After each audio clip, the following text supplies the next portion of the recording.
Hello, and welcome to One Stop Co-op Shop, your one stop for board game news and reviews. Hold on to your pants, it's time for a special episode. Welcome to One Stop Co-op Shop. Steve here with a couple of special guests, Dennis Furia, Hey there. and we have Lauren Brown. Hi, everybody. So Dennis is the designer of a game called Deck of Wonders, and he's here to talk to us about this solo game. Yeah, one player versus the rules here. And we also have Lauren on, and she is the artist for this game. And it was a pleasure to do it too. Mm-hmm. So in this episode, we'll dive into looking at the game of Deck of Wonders and talking about how the art was created for this game. And I gotta tell you guys, the art is phenomenal in this. You guys have to check this out. In fact, we're gonna have a special reveal in this podcast later. And if you listen to the audio version, unfortunately, we can't share it because, well, it's audio. But on YouTube, we'll have a YouTube version of this, and you can go check it out there. But before we jump into that, I'd like to thank our Patreon supporters. This week, I'd like to thank Brad S., a co-op lover, Justin Young, a co-op champion, and Joe Helowski, also a co-op champion. Thanks to these supporters and all of your supporters that help us keep this channel running. And with that, let's talk about Deck of Wonders. Yeah. But before we dive into that a little bit, let's talk about how we got into the hobby and how we got to the States. So, Dennis, why don't you start? How did you get into gaming? Yeah, gosh. It's been a part of my life as long as I can remember. Both board gaming and video gaming. And I probably have even a deeper history with video games. But I can remember, I'm the oldest of five, and playing Stratego with my brothers and games like that was always a fun pastime.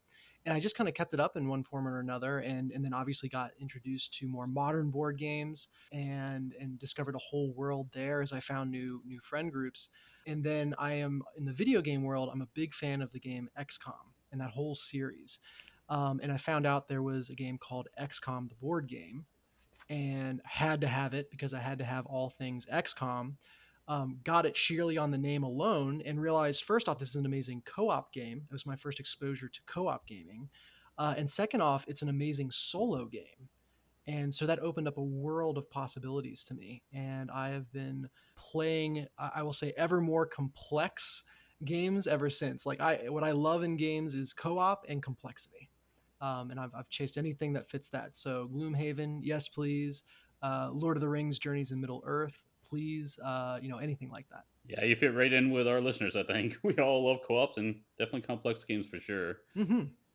Yeah, I got a chance to play XCOM at Gen Con, a couple years back. I was late to trying that board game out, and I had a really fun experience with that one. That was fun. It's that dice mechanic that push your luck is pretty punishing, but with the right group, it's a blast.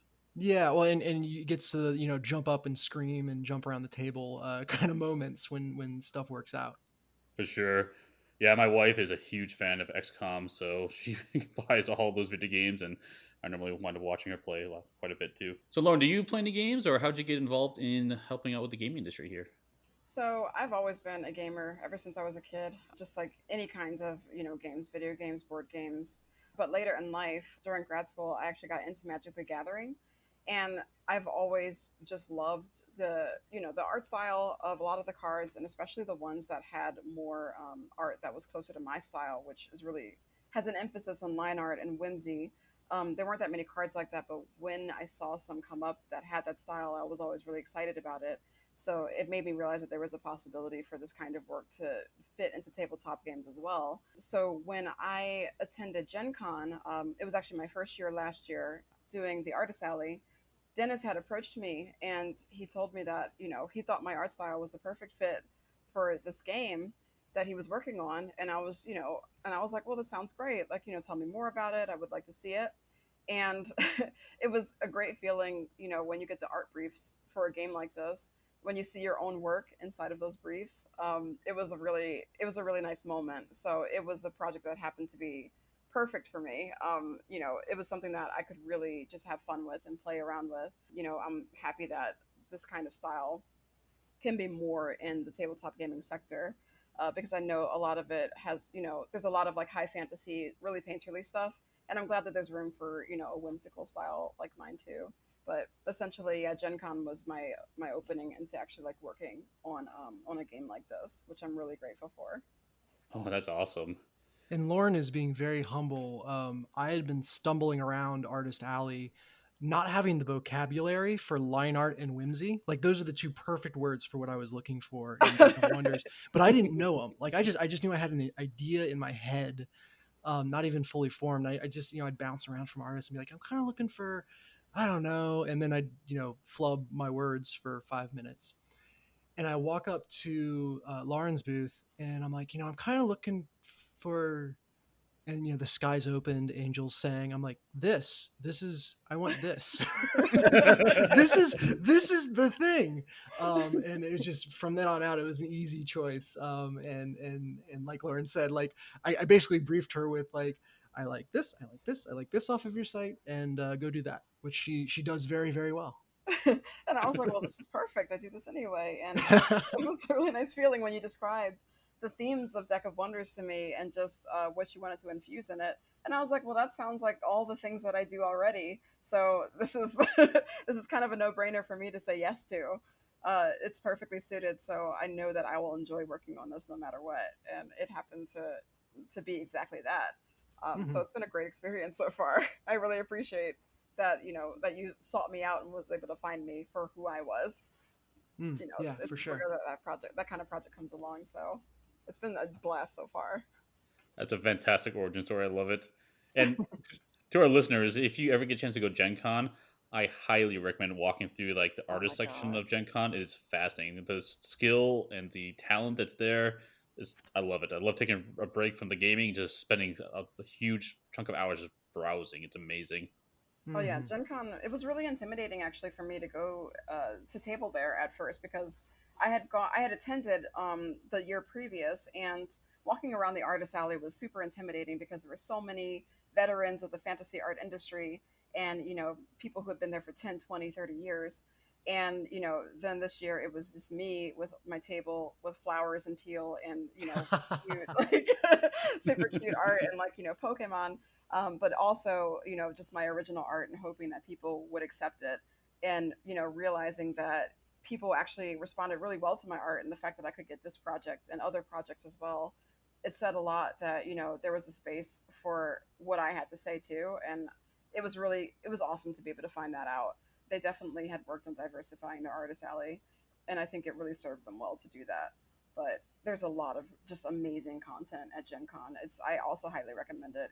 It's so much fun to be there, and everybody is so nice. For Yeah, I sure. recommend it as well. Although I don't know if I'm allowed to admit this. I haven't technically attended Gen Con. Oh When I went last year, I attended the Starbucks across the street from Gen Con. my god, an imposter, infiltrator. It was too late for me to get a badge, and like I had a half formed idea and like cards that had no art on them that I built in PowerPoint. And I was like, I can't shell out for a vendor booth on something that I literally printed yesterday with no art, and a dream. And so literally I was like, what could I know? I'll sit in the Starbucks. The line is out the door, and then people have to wait 20 minutes to get their drink once they order. And so I basically had the best seat in the house, a nonstop flow of people who with nothing better to do but listen to me pitch my stupid game. Oh my goodness, so you just helped And trapped one of them. them, yeah, one of them was an artist in Artist Alley, and he's like, you really got to come. Like, if you're looking for art, which clearly you are, like you got to come and see. And like, even though you don't have a badge, just tell him like I'm inviting you to my booth, and it's fine for you to come in and come see me. So I did. I went in and saw him, and then walked around the alley. So that's my scandalous secret. Sorry, anyone runs Gen Con. Goodness. You've deceived me this whole time. Yeah. Now I'm curious as to who snuck you in. Yeah. Put them on blast or quit. No, they're all cool. Like the artists are really nice. Yeah, yeah. That's awesome. Yeah, let's we'll talk more about art in a second, but I think it might be good for our listeners to understand what is Deck of Wonders. What type of game are we talking about here? Yeah, yeah. Talk about burying the lead. Um, so, Deck of Wonders is a one-player expandable card game. Fantasy Flight Games has a living card game trademarked, but a one-player expandable card game with legacy elements. And the idea is that it captures the feel of playing games like Magic the Gathering or Hearthstone or any kind of games in that CCG space, but it's in a solo format that is you versus the rules and that evolves as you play. Story wise, you want to talk about whimsy. The story is that you've stolen the deck of wonders from Fate herself, who's kind of this deity in this world. And the deck of wonders is a very powerful magical artifact of hers. And she is sending all manner of magical minions after you to take it back. And as you're facing off against them, you have to outplay them with the deck of wonders itself to stay a step ahead of Fate. And that's the story that surrounds the game. Yeah, it's an awesome description. And I thought it was fascinating how it's all one deck. So the Mm-hmm. same deck you use to play your cards is the same deck that plays against you. It's a fascinating concept trying to have like almost a multi-use card concept. Yeah, so every card has a light side and a dark side, a good side and a bad side. And so when you build your deck, you can't just throw in overpowered cards. You can't just be like, oh, this is, I paid lots of money and opened lots of packs, so I have this legendary that no one, can counter or whatever. If you put in a card that has a powerful effect for you on the player side, like as not, it's going to have a very powerful effect for the villain on the villain side as well. And so the only way you're going to win playing Deck of Wonders is by understanding how those cards interact together. And the only way you're going to win is the fact that you have a human brain driving your side, whereas the other side is kind of attacking mindlessly as it is fated to. Yeah, that's fantastic. And this game sounds pretty challenging. I know you've been talking about aiming for a certain win ratio. Do you mind sharing that with the listeners? Oh, absolutely. So I felt weird about it until I had a friend point out two things to me. So first off, the win rate is around 30%, or at least what I'm targeting as a designer and a very mediocre collectible card game player is 30%. So it's 30% for me and most of the people who play test. I'm sure people will break it wide open, but that's another story. The two things that made me feel good about that is one, the card game solitaire, like playing card solitaire is a 40% win rate if you're playing well. So it's right in that same range. And then the second thing that a friend pointed out to me, a mentor in the industry, said, if you're playing a 4-player competitive game and things are even, your win rate is about 25%. And people still love playing competitive games that have 4 or more people around the table. And so that really took the anxiety out of my personal bent is that I love difficult games. I love games where I feel like a win is earned and even scrapped for in every sense of the word. And so, I liked the idea of it being more difficult. I wasn't sure if other people would. And with those two kind of points of comparison and reframing for me, I was like, oh yeah, that does feel like the right place to be. So one thing about a lot of these board games is you have an army of creatures sometimes, or maybe a few creatures, and you have some enemies to fight. And normally you can just attack with one guy and choose how you can do damage to other guys. But you've created an interesting system here with a priority order, which creates what you can call battle lines in this game. You want to talk a little about that and how that changes your options of being able to attack and defend? Yeah, I mean, I wanted to create the feel of playing Hearthstone or playing Magic the Gathering, but in solo. And the defining characteristic of those games is there's a human on the other side trying to outplay you. And so, probably the biggest design challenge in all of this is how do you create an experience that feels like facing off against someone, facing off against this villain, and that there's an intelligence and a design behind how they're acting, while making it simple enough for a player to automate easily themselves without breaking flow. And the crazy solution that I came to as I experimented was the idea of the player having agency over the villain's attack order. So limited agency over what the villain does, but they're always going to follow a specific set of rules, which I'm calling the priority system. So every player minion, when it's in the battlefield, has a priority.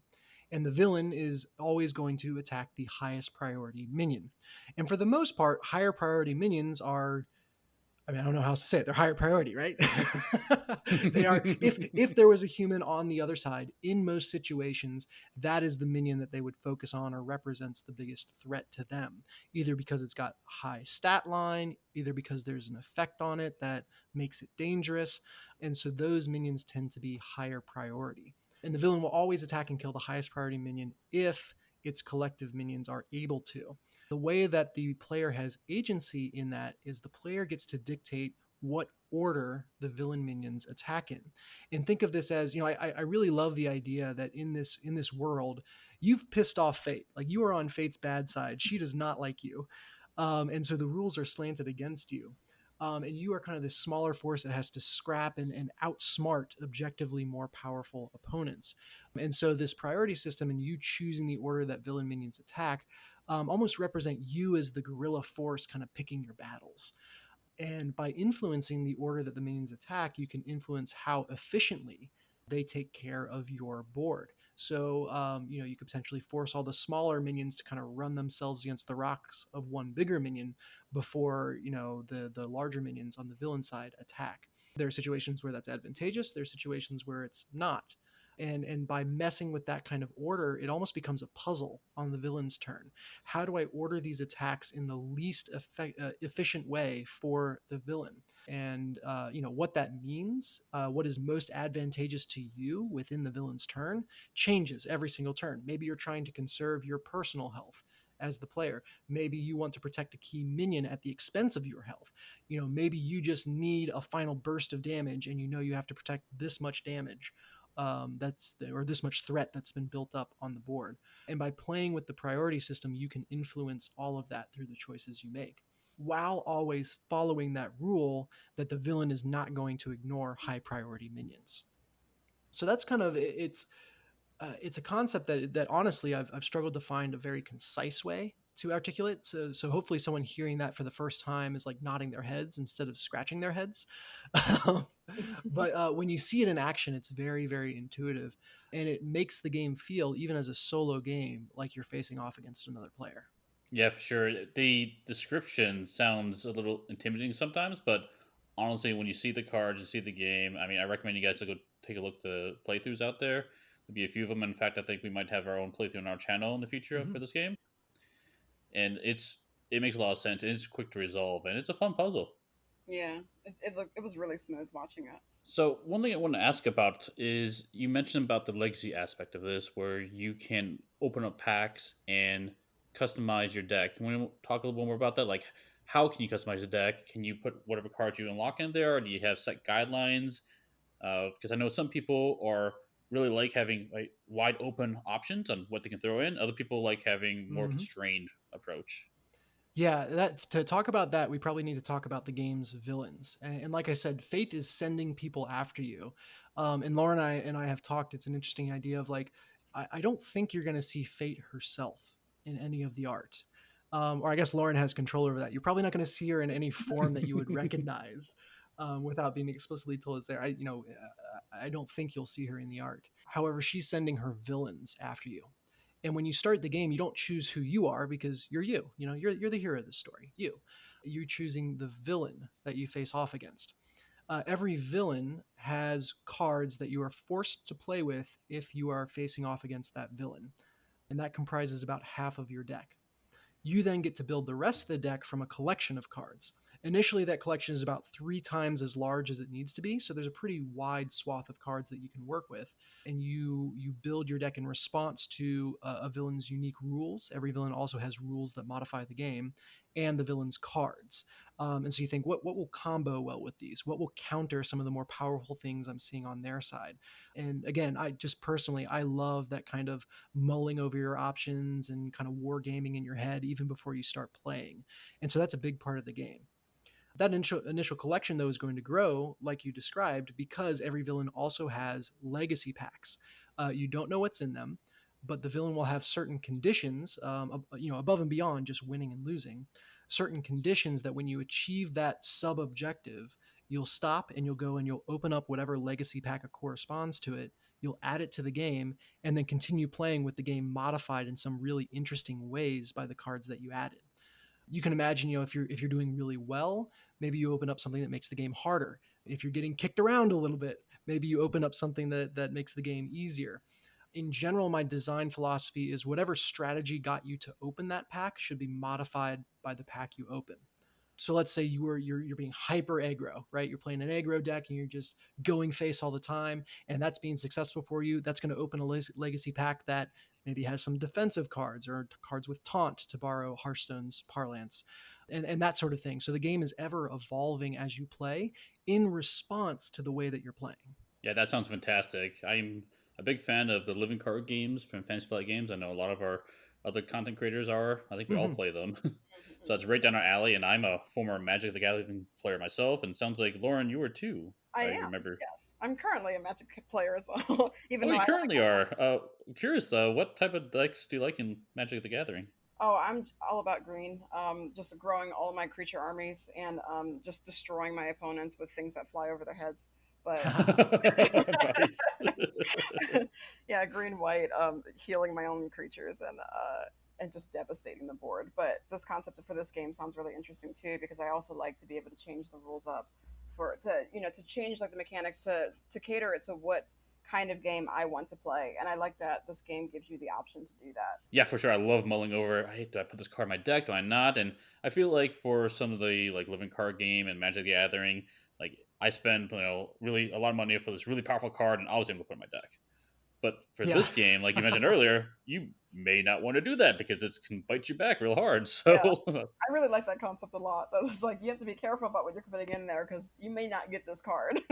Yeah, exactly. it's great for you. It's also great for the other guy. Yes. I'll say like that idea of, especially for the solo experience. Like I read an article recently just about how the solo experience is so much slower and just more pensive, and people will spend just maybe hours, I don't know, poring over cards and thinking through it. And I think that's part of the reason it was so important to me to find an absolutely gorgeous art style to have the cards in.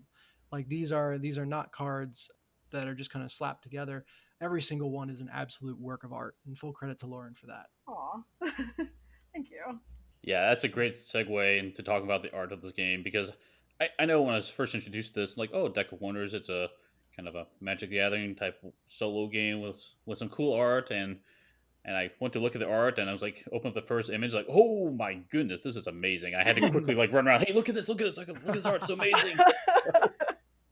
Oh, that's great.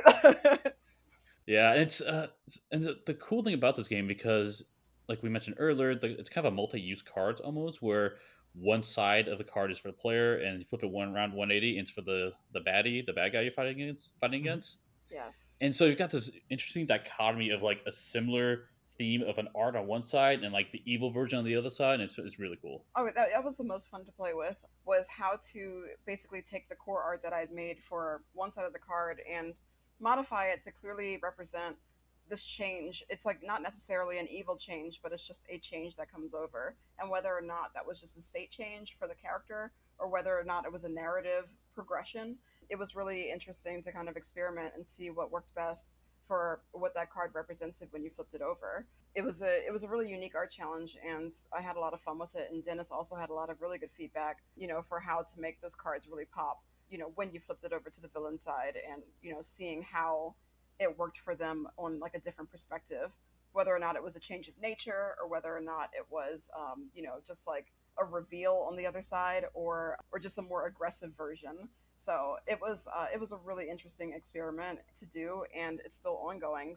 I'm really looking forward to more ways that I can flip that art and make it exciting for the player. Yeah, you talk about multi-use kind of mechanically for the card, but the format lends itself to multi-use for storytelling as well. Exactly. So art wise, it was a really fun challenge. That's cool. Do you start with like one side of the art? Do you prefer like the player's side and flip to the bad guy side, or Well, in the sketch versions, usually what I do is I like to flesh out the entire look of the card first to make sure that both sides are playing well together. And sometimes there's certain cards that give me a little bit more leeway than others. Like if I realize that the upside down art isn't working, I can flip it horizontally and see it's like, oh, maybe that orientation looks a little bit better. But then some of them, like the forest troll, that one was one where I got to actually blend the two sides together and just like to show those two parts of its nature. It's essentially two sides of the same coin for this creature. And so yes, it gave me that allowance to do that. And that was definitely a card where I focused on doing the whole art all at once. But for the most part, it was just, sometimes I would take the top of the card and then it's like, okay, like how can I make this other side exciting and how can I make it varied enough where the player gets, interested and invested in all these little small details and Easter eggs that they could pick out. And it's like, oh, this is how it changed. Like, what's different on this side? Like, oh, what's revealed? Like, what do we see? And Mhm. so I wanted it to kind of be a progression of an experience for the viewer and the player to find some joy and excitement, those two sides of those cards. And I would love to chime in and just say one of the most amazing things for me in this whole experience is I'm along for that same ride because I pour a lot of love and story into like the general idea for the card up front, and then to have Lauren kind of take that and craft that and add all this nuance to it that I never ever in a million years would have gotten to myself. Like I get it back, and it's this whole gift just to like open up and see it evolved beyond yourself. And just I'm I guess that's trite in the nature of collaboration, right? But it's just so cool to see multiple minds coming together on an idea. Yeah, it's been a real joy to be able to work on it. And like the briefs that you've been giving me, like each card comes with a brief and each card comes with references. Like you had stated earlier, Elsa Furia had done the original card sketches to kind of set the flavor of what each one was supposed to be. So that was a really helpful guide. And then I wanted to take that art and really expand on the world and like what that could look like and change the different perspectives that a player would be able to see. It's like, are we, you know, on the ground in front of this corgi, or are we like looking at the straight on as a design, or are we in the same room with this Noma servant? Like there's a lot of different ways that this art could be adjusted, and so I wanted to make not only a style that was consistent, but also varied perspectives into this world of Deck of Wonders, and so each card gives you hopefully a different experience with that. Yeah, that's a good lead into one of the questions I want to ask. Because I know we have a lot of folks that like to listen to a podcast or, I don't know, want to get into some game design themselves. And how do you communicate your concept or your game concept and translate that to art? Like you have to provide some guidelines, some keywords, but what are some examples of like good means of communicating that, and maybe some ways that doesn't work so well? Yeah, so what I don't have the skill or vocabulary for the visual design side, but where my strength lies is on the story side. And so kind of where I focused for these cards often was kind of some of the story behind them, because that's what came naturally to me. And so my advice to designers is, if you have that narrative kind of mind, pour into that in the brief. If you are a hyper technical designer and you can speak to exactly how the mechanics of this card are going to change the game and why it's cool from a gameplay perspective, lean into that. You can speak from your strength, and you have strengths in a way that will then inspire other people who have strength in the design side.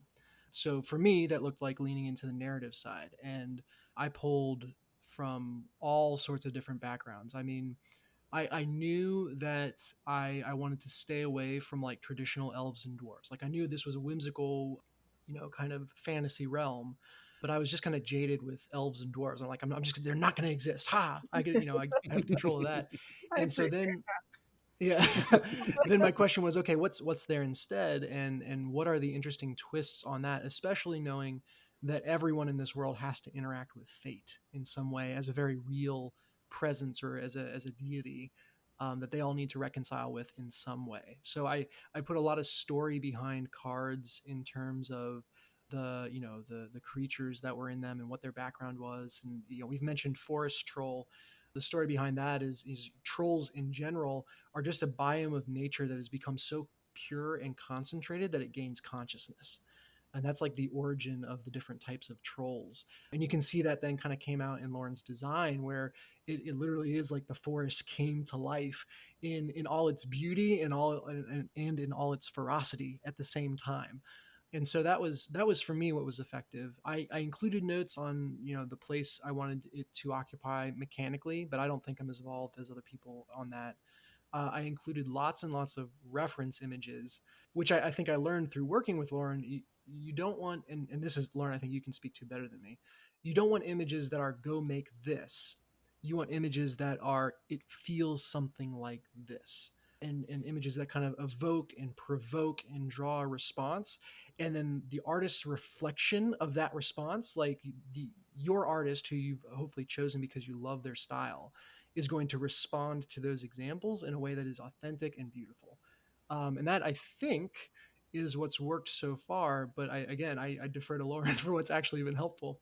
Oh yeah, absolutely. To lead into that, I think working with your briefs have been one of the most helpful briefs that I've worked with. Oh, I've thank you. definitely gotten a lot of good ones, but the fact that there was narrative to back up what you kind of wanted the player to get out of that card, and then the reference images that may not have all shared the same style, but it had a general feel to it that kind of evoked what you want this card to represent. It all helped to kind of then lend me my voice to be able to take my creativity and, and convey exactly what you wanted. And it's always really nice to have a client who knows what they want, because I know like any artist who's listening to this podcast, probably knows what it's like to work with a client who doesn't know what they want and who kind of keeps changing their mind. And and it's really frustrating because it's just like, okay, like it's the whole thing where I know it when I see it, but it's just like the fact that you have these details that don't restrain me, but kind of just give me a gist and a sense of how this card is supposed to make you feel. I think that was really the most helpful because it gave me my creative freedom without leaving me in the dark. It was a really good balance of both of those things, and so it made it really easy for me to then be like, okay, like maybe I could insert some of these elements from this one reference and one of these elements here, mostly my style, give it some movement, have an Easter egg here where like, like maybe like these leaves change color or something like that, and have it be expressive in that way. And those briefs really freed me up to do that. So I think that's a really, really good example of how to put that together for an artist if you're a designer working on a brief like that. So, Lauren, you mentioned one thing that I wanted to ask about, and that's what do you do when you do run into a piece of art you've created and you share it and you wind up getting feedback like, that's not what I want. I need change. And how do you approach that? Do you need to just start over? Are you able to like modify your existing art? Or what's the solution to that? Oh no, any good client relationship, like the one that we have, doesn't require me to ever have to start over because the brief was so clear and because the references kind of gave me a good sense of what direction to go in. And so when I send in art, it's never just the final art. It's always the sketch first, then the inks, and then the final art. So Nice. at any stage of the process, if there's any major design changes, it's addressed before I get too deep into creating the art. But there certainly have been revisions, but I think for the most part they've all been really reasonable and not terribly time consuming and difficult to make. And so it's just basically making sure that I'm paying attention to all the instructions that Dennis wrote in the brief. If I made an executive decision and changed a design and that's not what the intention was, then I can go ahead and change it back. But because I've been sending the work at different stages of the production, they're usually the only changes that usually come up are changes that are like in the sketch and then color changes for the final. But color changes are really straightforward to make. But really, it's just like once I get the sketch out, I have already read the brief, I've already looked at the references, and I've already tried to capture the gist. And usually, we're relatively on the same page by then. So it's actually not been super time consuming to have to go back and make revisions and start. Like nobody should ever have to start over. That would be so bad. For sure. And I've gone through that before with other projects where they're just like, I don't want this, start again. And I'm just like, this isn't really like, like at that point I'm just like, send me a reference of what you want and like what you're expecting. Like if you can go online and see something that like, you know it when you see it. It's like, well, I'm sure it's out there already, so just show me the style or what you're aiming for and show me that. But fortunately, the brief had covered that ask already, so I didn't ever have to pivot so hard that something had gotten completely thrown out. So it's definitely a really good example of how to create a brief that's clear enough for an artist to follow and gives you the results that you need. Nice. I will say that process of sketch to ink to color is really cool to watch on my side. I know there's a ton of labor and love and all that stuff that goes into it on your side. So I I don't know how I don't know by the time you send to me the finals how tired you are of looking at that piece because I'm sure you're spending so much time on it. Um, but it's really cool that the sketch is kind of this general idea, but it's very, you're almost seeing it kind of through a mist. It's the feel is there, but there's so much that's not realized yet. And then the ink is where a lot of those Easter eggs and very bespoke touches start showing up, and like that's fun to see. And then the color is just this breath of life where it feels 100 times realer in ink than it does in sketch, and then 1,000 times realer in color, and it takes it to a whole new level. So that process, to be able to see all stages of it is really cool. And I suspect that's why kind of art books where you get to see that kind of stuff are so popular. Oh, absolutely. It's always really fun to see other artists' processes for sure, and to see how their thought process works in the sketch phase. But then like what methods they use to take to tighten their work and how they really make it pop out and stand out. And so the process of making one of these cards come to life has been just like fun because I'm just like, okay, like how can like I have the sketch, but how can I like make this even more detailed, or how can I make this more exciting? And then with the color version, I'm like, okay, like now we have our inks. Now I know generally what I'm doing. Like, what can I do to make all these elements that I've worked so hard on now pop and make the viewer notice what I want them to see? And so with art making, it's a game of like creating that illusion of like, okay, I want this person to first look at this part of the troll and then their eye goes down here because I put this color here. And so making art is a puzzle all on its own. To be able to take somebody else through that journey is always really rewarding, especially when they respond really well to it. So it's the most gratifying thing for an artist to have their intent come through as they needed it to. And I feel like largely I've been experiencing that on this project, and that's part of the reason why it's been so much fun to work on. Mhm. That, and I get to work in my style, which is just a joy. I get to do the thing I do. A big part of that too is movement and getting a sense of kinetic energy. That's something that I try to infuse in all of my art, because I have an animation background, but I ended up becoming an illustrator because I felt like my skills were more served to illustration. But I always wanted to keep that sense of movement and that sense of just energy in every piece, and I hope that comes through in the cards that I've made so far. So we talked about sending briefs, but you don't just take the briefs and just build off there. But how do you like infuse your own inspiration or your own twist to the brief to create the art that you wind up sharing? Well, sometimes if I feel stuck on a certain piece, what I do is just look to the artists that inspire me and look to the themes that inspire me. So, for example, if there's an outfit that I can't figure out how to come up with, or I'm like, like I'm not inspired to make this outfit. I don't really know what I want to put on this pixie. I'll just like go on. I use Pinterest largely to organize my art boards and my inspiration boards, but I have various different boards for character design, for creature design, for costume design. I just like look through the archives of like what other artists have done that are way better than me, and see kind of what elements they incorporated into their work and how creative they have gotten with certain things about how to create clothes out of twigs, or how to make it out of leaves, or like what do they do with fairy wings.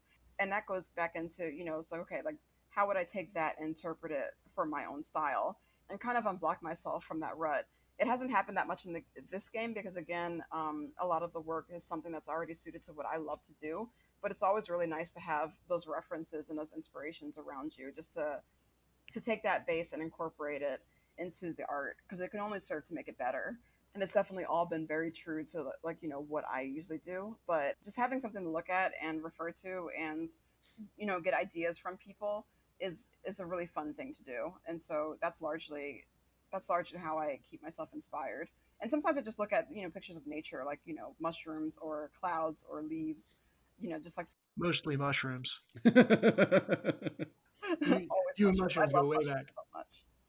Yeah. But yeah, there's something about like like in all of my art, there's like things in nature, like for example, mushrooms, where I'll see just a colony of mushrooms and it looks like a little city, and like that will inspire me like so thoroughly that I'll find a way to incorporate that. Or just like the shapes of trees and like the designs of bark, and all those little nuances that make nature beautiful is something that I want to incorporate into my art. And the fact that I've been able to do that so freely with this one, because it's all in the forest, and there's creatures made out of trees and things like that. It's just like, oh, this is perfect. Like, this is just, it gives me so much freedom to explore what I really like to do and what I really value in my own art. Yeah, I also feel like I need to clarify when I say that I'm not saying haha shrooms. Like literally, you have a lot of really cool stuff inspired by mushrooms, Yes, yes, and the absolutely. physical plant or the fungus, I guess, in nature. That is completely unironic, and I want to make sure I don't come across that way. Oh yeah, no, Um, totally. And I the know you have one of that print too. Yes, the mushroom monster. Yes. Which, by the way, and sorry, Steve, I told Steve at the beginning of this, like Lauren and I usually correspond via email, so all this random stuff comes up. But I bought some prints from her of her other work, and they come, and my 4-year-old son sees the mushroom monster and instantly has every question in the world. So I'm gonna have to send you a list. Like, where are they going? Why are they glowing? What are they holding? Yada yada yada, and just on and on and on. They're fascinated by it.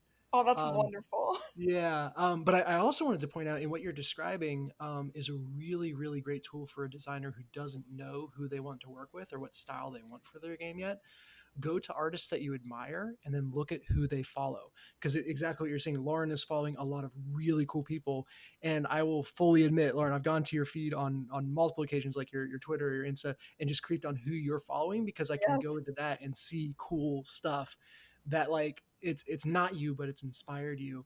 And that just gives you so many amazing branches out.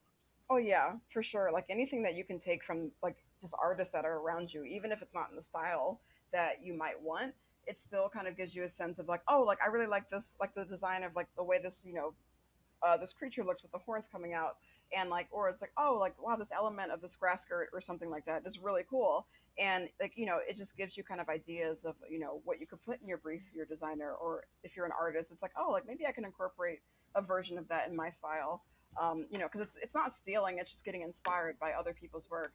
And I think everybody naturally does that anyway, just based off of their experiences with observing the world and observing the things that you find beautiful.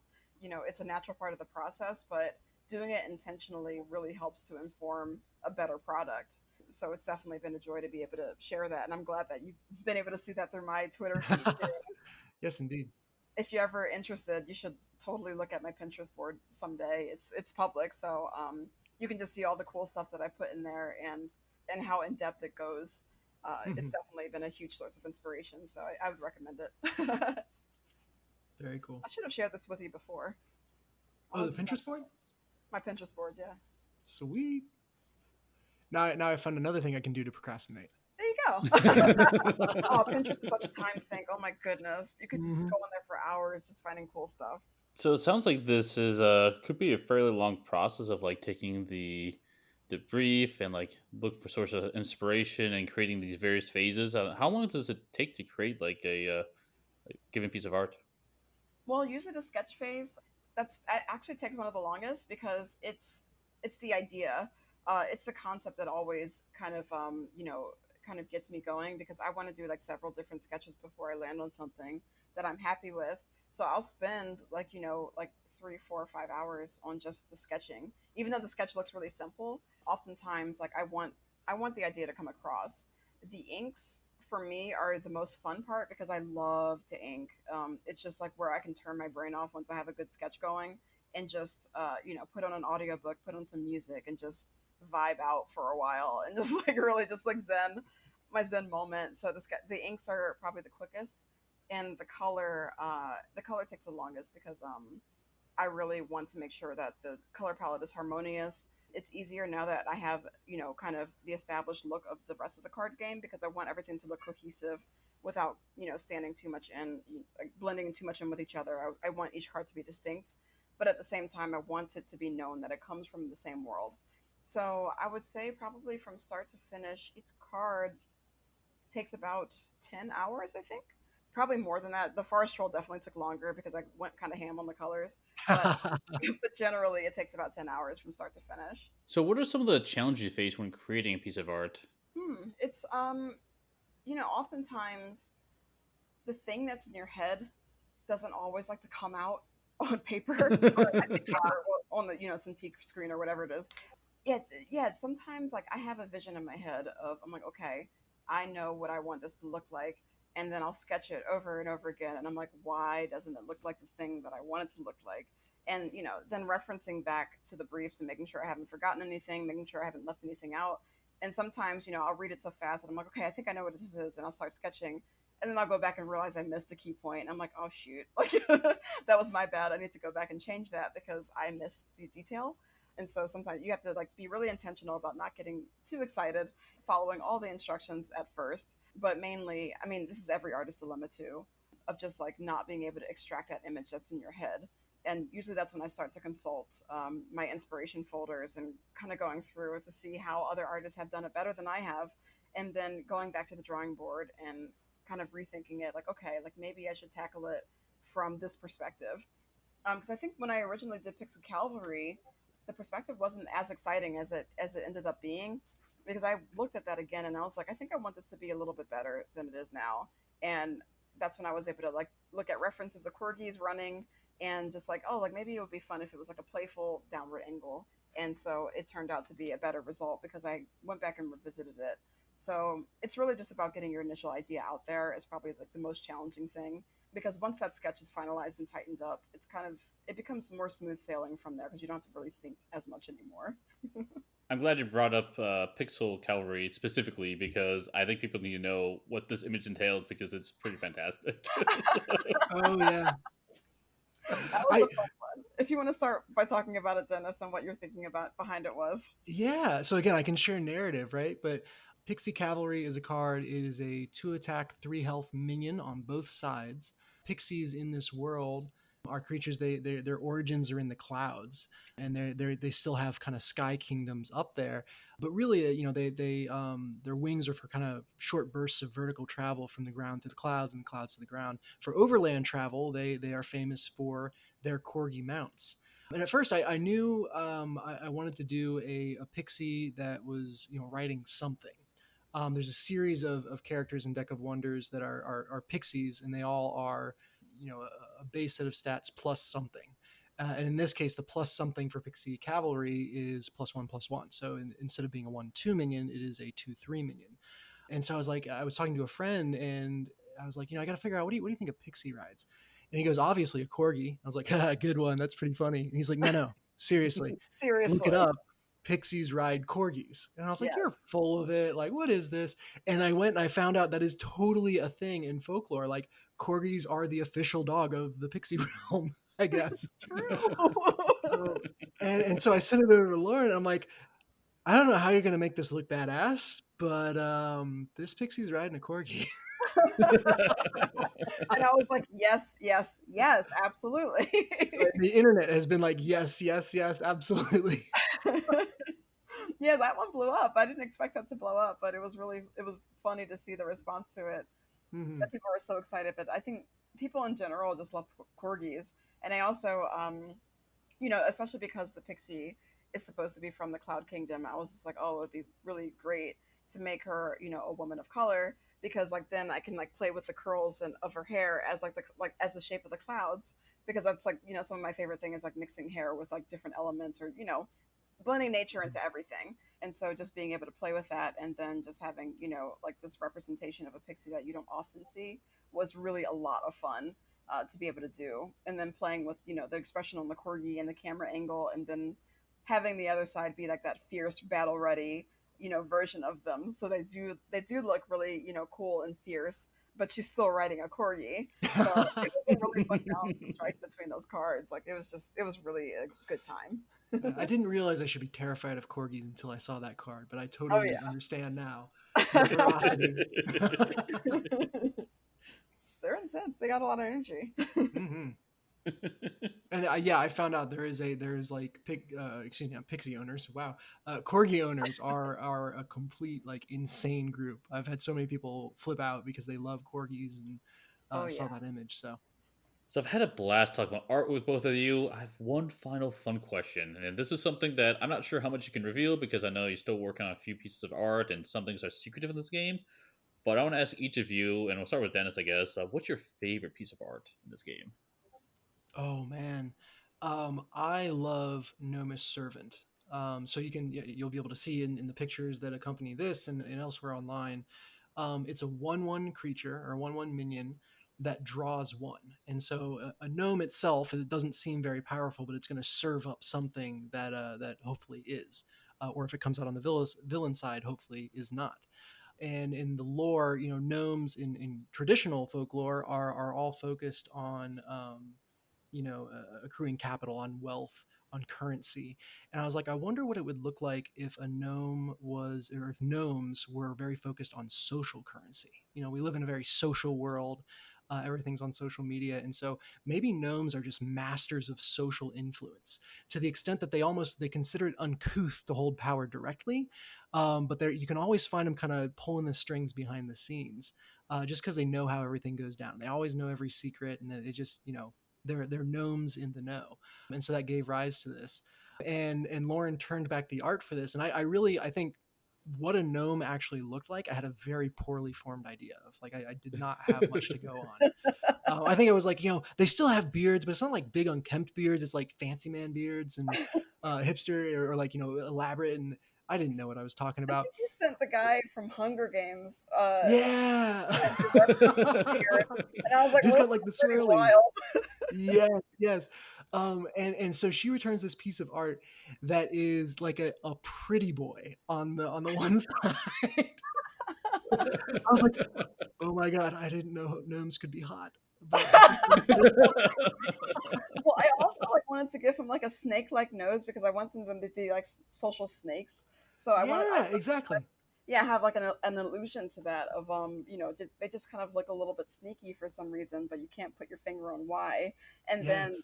when the card flips over, and I'll save this for people actually looking at the art, you see kind of like the sinister nature of Yes. like what they're plotting and like what they have behind their backs. And so it was really fun to be able to play with that dynamic of like, this kind of sneaky but kind of polite looking dude on one side, and then this is like really awful, like these awful intentions on the other side, whether or not that's Yes. like, just like personified or explicitly stated. But it was really fun to play with that dynamic a lot, and I'm really glad that you like that, Dennis. Yeah. Well, I love it because it brought the idea to life so perfectly in a way I never would have anticipated for myself. So kudos to you, Lauren, and that is hands down my favorite card. That's Oh, awesome. fun. Yeah. Now you got to pick a child. As for me, I think my child right now is still the forest troll because when I first did the sketch for that card, I told Dennis, I was like, "You've just uncovered my love for creature design." I love making creatures, especially when they get to incorporate just things from nature and being able to put bark in it and leaves, and the troll on one side has a little hidden secret which is really cute, and then on the other side I just got to make it completely just go ferocious and go feral, and it was just so much fun to be able to play with that. I feel like I got to be the most expressive on that card, and I got to depict the trolls, like kind of throughout. Well, not to spoil anything, but Mhm. they're going to show up again, and Mhm. it was nice to be able to create this design that I could make recurring. When I got into coloring this one too, I really just got to just kind of push myself in terms of what this creature looks like. First off, it's a powerful creature, so it should feel like a treat when you get it, at least on your side. When you Mhm. get it's not going to feel so much fun when you get it on the villain side. I wanted it to feel special in a way that, kind of got reflected through the card art. And I was really happy to be able to create that. Pixie Cavalry was fun, but there's actually an upcoming card, a villain card actually, that I'm really excited to start designing. And so, when that is revealed, I hope that you guys get to enjoy it as much as I will be creating it because it's going to be Mm. fun. We'll, So we'll send you guys a tweet or whatever and be like, this is the one. This is what we were talking that's about. the one. That's the one I was excited about. Mhm. I hope it, lived up to your expectations. But seriously, really much looking forward to creating all the rest of the card art, and it's just been a blast so far. Yeah, this art is fantastic. It's so much fun. I highly recommend you guys go and checking this out. And speaking of which, how would they check it out? Let's start with Deck of Wonders. How can they look into this game? Yeah, so best place to go is www.deckofwondersgame.com, and that is the blog for the game that's going to have the latest and most interesting stuff. You can find me on all the socials, so Twitter at Deck of Wonders with underscores between each word. On Instagram, Deck of Wonders, all one word. On Facebook, facebook.com/Deck of Wonders, all one word.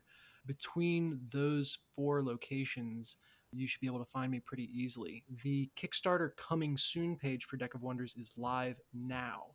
So through those, I won't try to spit out the URL for that because it's impossible. And for whatever reason, Kickstarter coming soon pages don't show up in search. So you'll have to go to one of those places that I mentioned, the blog, deckofwondersgame.com, or Twitter, Facebook, or Instagram, and you'll be able to find a link through that to the Kickstarter coming soon page. And what I can do is I can put the link in the podcast description or the YouTube description, depending on how you're listening or watching this. Oh, yes, please. And Lauren, where can people find you? They can find me everywhere on social media at LAB, which is for Lauren A. Brown. LAB Illustration, ILOUSTR,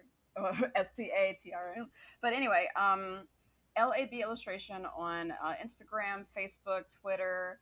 Now Patreon, I just started a Patreon on Sunday that I'm really excited about, and Etsy as well. If you're interested in buying any of my prints or any of small merch like enamel pins, keychains, stuff like that. But that's where you can find me mainly on social. I usually post the most on Instagram, and I'll be also like doing sketch updates and reveals and early access things on Patreon as well. Fantastic. Okay, we have one more thing to discuss. Is we have some card art to reveal to everyone. Mm-hmm. Yeah, And special for so, you guys. This is like world premiere stuff right here. world Exclusive. premiere. In fact, I haven't seen it either, so I'm gonna look at it for the first time with you Oh guys. yeah, that's right. Do you want to hear some of the story behind the card to tease it before you open? Let's do it. Awesome. I'll start from a narrative point, and then Lauren, please pepper in your thoughts and processes as we go. Oh, absolutely. Look at But this. I knew I wanted to have an Ent in Deck of Wonders, just as that underrepresented fantasy creature. And Ents traditionally are the guardians of the forest. They're the caretakers of the trees, and they're also very ancient and wise. And thinking about how to subvert that or how to twist it took me down two paths. First off, I was like, what if that relationship to the forest is an antagonistic one? So they're not necessarily like the forest's caretakers; they're the forest's wardens. And what if they believe like the forest is out to get everyone? And that's certainly been the case in lots of fantasy. And they're like, we see these trees for what they are. We know you guys are up to no good, and we got to keep you in control. And everyone else is like, I've never seen a tree out of control. I've never even seen a tree out of place. What are you talking about? That's just because we're doing our job. And so that kind of spirit, very Simpsons man yells at cloud esque Yes. into the Ents. And the second idea around them being ancient, uh, uh, something that Mark Twain said really stuck with me, which is I'm going to paraphrase, and I'm sure I'll murder it, but we've basically lost in our culture the idea of the blue collar sage. That the people we look up to as wise and learned and experienced tend to either be like the hyper successful gurus, and we're going to go all worship at the feet of Elon Musk and stuff like that, or they're these recluses, hermits that have gone off into the mountains, and you have to go climb a mountain to find them. And there is actually so much wisdom and experience and guidance right around us. It just takes the form of the blue collar sage, and this person that they don't hold a degree, they don't have those marks for them, they haven't hold themselves away from the world, but they are wise and they've seen a lot, and there's a lot of value there. It just comes out in a rougher way. And I love that, kind of also playing into the man yells at cloud, get off my lawn kind of persona. I wanted the Ent to embody that as well. These are ancient, wise creatures, but they are cantankerous. They're generally just pissed off at everyone all the time, and don't take BS from anyone. And so that's kind of the ideas behind the Ent that I fed over to Lauren. Yeah, and so I took that idea and really wanted to make this just curmudgeonly old man tree who just seemed disgruntled with everything that was going on around him. Just I had to boil it down because I didn't want this card to get too crazy. But of him just like yelling at a normal little sapling. It's sentient, but it's just a baby ant that's like maybe it's cutting up, maybe it did something that the ant didn't like. I really wanted to have that come across with like it has this ant has wisdom, and he has experience, but he's also just like he's old, he's so annoyed, he's You don't have to be so mean about his knots are a little too tight. It's just like it.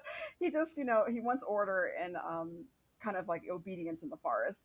And so on the good side, I really wanted him to kind of be yelling at this little sapling who's probably not doing much, but just somewhat out of order. And then on the other side, the sapling's just like, okay, I'm glad that he's like done yelling at me. It's like kind Yeah. of like an okay boomer kind of moment where it's just the sapling can just kind of relax a moment it looks away. And so it was really fun to be able to incorporate that, again, getting the themes of nature into the figures and creature design of this world, and being able to make this, this tree's foliage look like beard hair and, head hair and everything, giving it kind of like a sinister look, but he's not really the most threatening dude. He's just kind of just trying to maintain order the best he can.